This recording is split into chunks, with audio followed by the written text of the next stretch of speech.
I told y'all we wouldn't always just sit there and talk, and we would do some fun things. I would cook for you, and so I thought today I would show you how to make my mama's sticky chicken. I know this may not be everybody's recipe or anything like that, but this was my mama's, and the entire family loved it. All of our grandkids loved it. Excuse me. And so my son is coming here today, and him and his girlfriend, they're going to eat dinner tonight. So I thought I would go ahead and fix something that he liked and enjoyed. So I figured I'd go ahead and show y'all how to do it. I'll let you know the ingredients, so that way if you want to make it, you probably already have these ingredients at your house because it's very easy to fix. So I have in the pot already, I have chicken thighs, skin on, bone in chicken thighs. You're going to need some chicken stock. You'll need some brown sugar, onion, celery, and then all your seasonings. And that's it. It's very easy to make. My mom made this quite often. But I would start out, this is a bigger batch because I've got kids coming to eat. But you can make it even bigger. This is a small Magnolite pot. I have a bigger one that I could do a bigger, more chicken in and things like that. And you could, it's very easy to do. Or you can do it smaller. I've done it for just myself. This freezes really well. So when I cook it just for myself, I'll cook extra and I'll freeze it. So this freezes really well.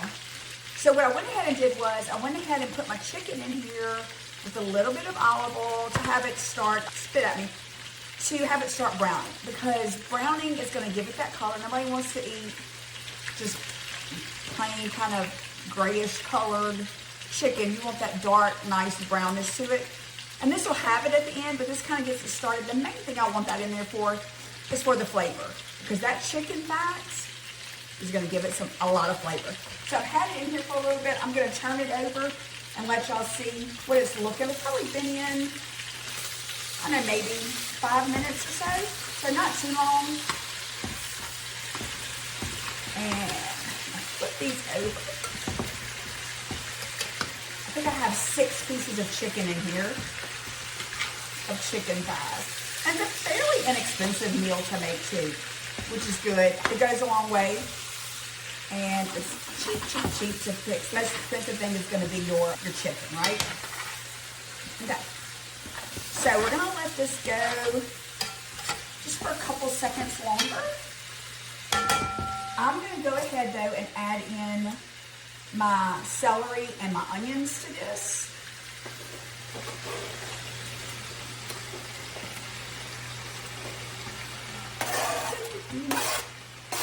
Okay.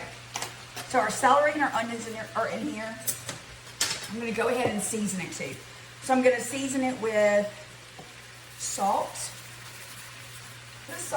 And no, I don't know the measurements. Don't ask me what the measurements are. I have no idea. Could not tell you. Garlic powder. You season to taste.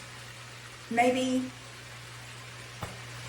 I don't know, a tablespoon of garlic powder. Maybe a tablespoon of salt. I don't know. I honestly don't know. And then this is some grilled chicken seasoning salt that I have that I like. And so I just add it in here just for a little bit of extra flavor to it. So we're going to let that, I'm going to move my chicken around in here. We don't really necessarily need like the vegetables to cook because this is going to cook for a while. This is going to cook, probably going to let this cook for about 2 hours or so. You know what I forgot to get? I'm fixing to have to add. Hold on, I've got to run to my pantry. Hold on. I'm done with this. Let me run to my pantry real fast.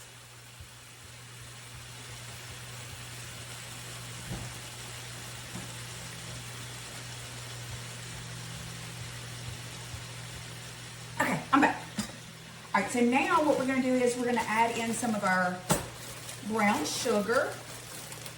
And this is probably going to be probably 1/4 cup of brown sugar. Maybe a little more, maybe a 1/2 cup for this pan, and I'm putting little clumps in there. I know by my handfuls how much I need to put. So that's what I'm going to put. So it's going to have a slight sweetness to it, not a lot. Really, the brown sugar is to make it that sticky consistency that we want. I have a whole container. This is 32 ounces of chicken stock. So I'm going to throw this in there.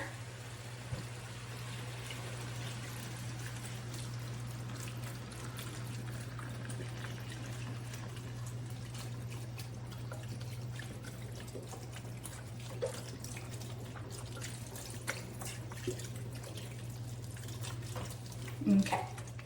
So that just slightly comes just above the chicken. I'm going to add a little bit more because I want it to be about maybe, I don't know, half an inch or so above the chicken to cook. So I'm just going to add a tad bit more. Okay. Then, let me move this around just a little bit. Yeah, that looks good. So what I went to get out of my pantry was my chicken bouquet. I don't think a pantry should be without chicken bouquet.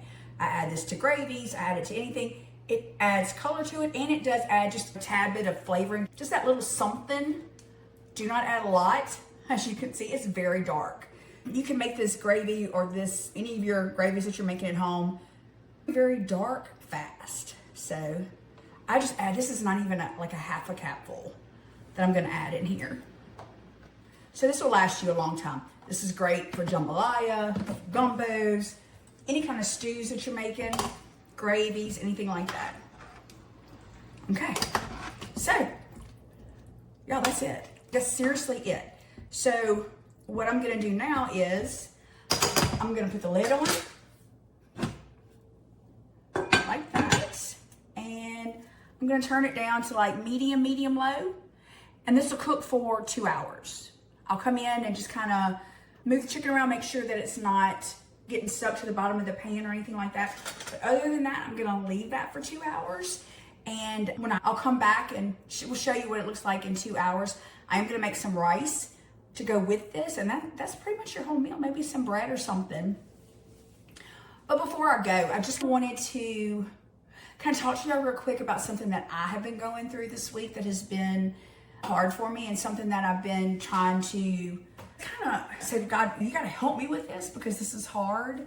My mouth gets in the way a lot. I like to, I got receipts. I'm going to tell you exactly who you are, and I'm going to tell you exactly why I'm mad at you, exactly why we're doing this or what have you. And so God has really been working on me to sit back and not say anything to people because it doesn't do any good. If that person has hurt you or wronged you, a lot of times it doesn't matter. It doesn't matter that, you know, what they did, they don't care. Especially if you're going through a breakup and things like that. That person just really doesn't care. So I was reading the Bible, and I went through, got to Galatians, and I was in Galatians. And so I got to Galatians 6 and verse 7 and 8. And it says that do not worry, that God will not be mocked, and that people will people will reap only what they sow.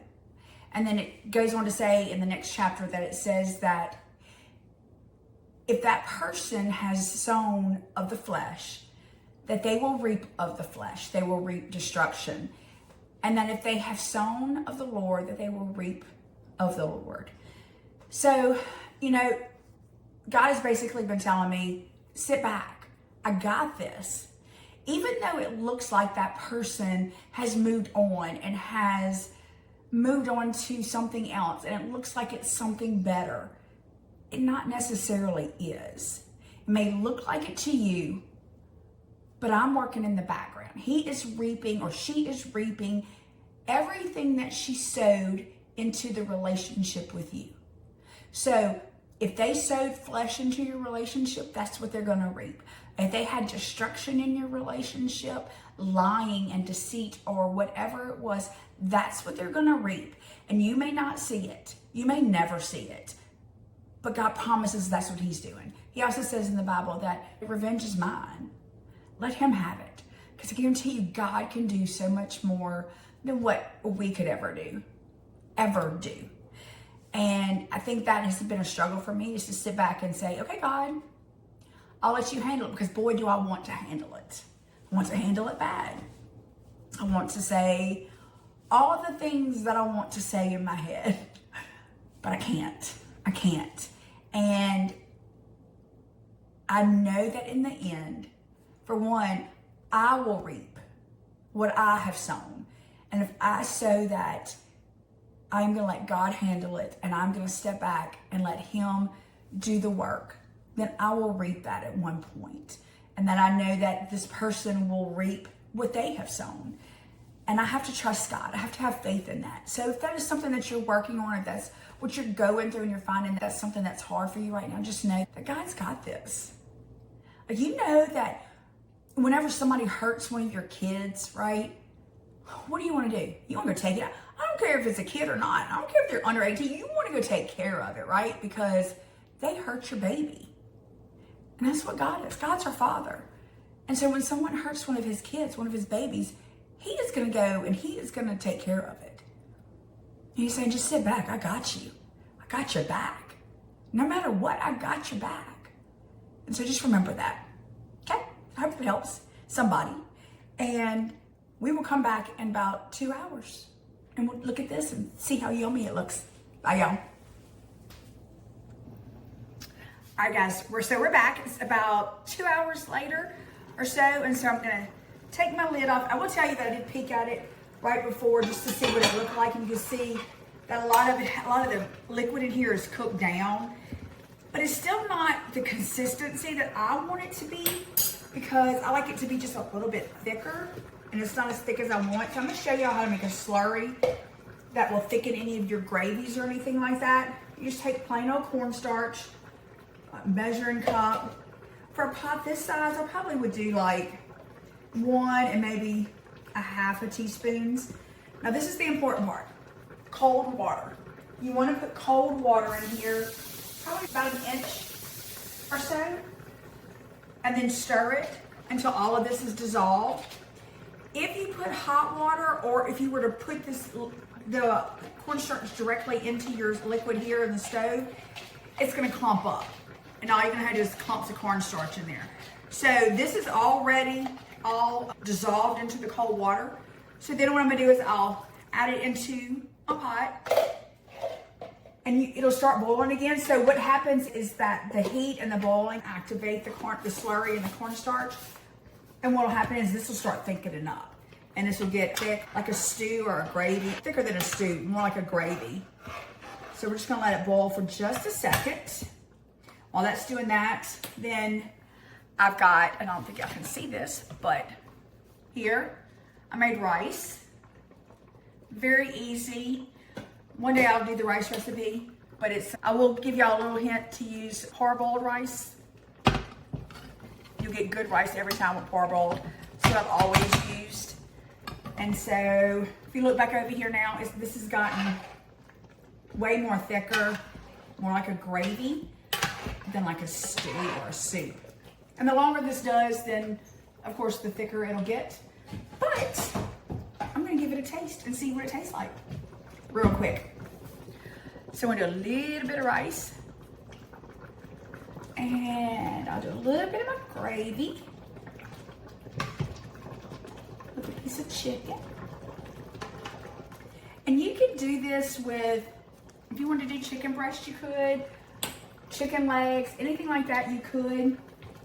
But I think chicken thighs are probably the tastiest, or chicken legs would be the tastiest. And if you don't want to do bone, you could. If you didn't want to do the skin on, you could. I just think that brings more flavor to it. However you want to do it, you can do it. But let me give this a try real quick. It's hot, hold on. I don't want to burn my mouth.